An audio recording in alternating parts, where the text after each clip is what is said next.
നമ്മൾ സിനിമയിലൊക്കെയാണ് കണ്ടിട്ടുള്ളത് മേയറും M L A ഒക്കെ വന്നിട്ട് റോഡൊക്കെ വളഞ്ഞ് ഭയങ്കര പരാക്രമങ്ങളും ഡയലോഗും കാര്യങ്ങളൊക്കെ അടിക്കുന്നത്.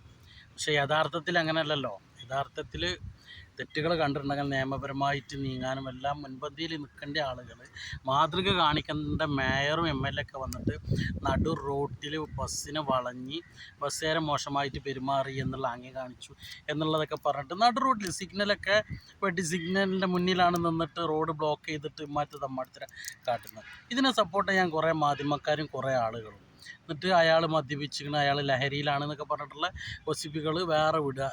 ഒരാളെ കണ്ടപാട് അയാൾ ലഹരി ഉപയോഗിച്ചിരിക്കണമെന്നൊക്കെ പറയാൻ മാത്രമുള്ള കഴിവ് ഈ എം എൽ എക്കും അതുപോലെ മേയർക്കൊക്കെ ഉണ്ടോ നമുക്കറിയില്ല.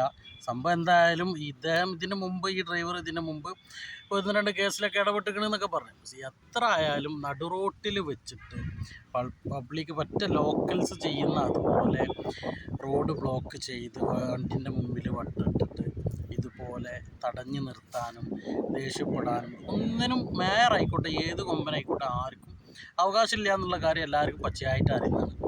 പിന്നെ ഈ ഒരു മേയർ കുറച്ചായിട്ട് എന്തായാലും പേരെടുക്കാൻ കുറച്ച് കാര്യങ്ങളൊക്കെ ചെയ്ത് കൂട്ടുന്നത് എല്ലാവരും കണ്ടതുമാണ്.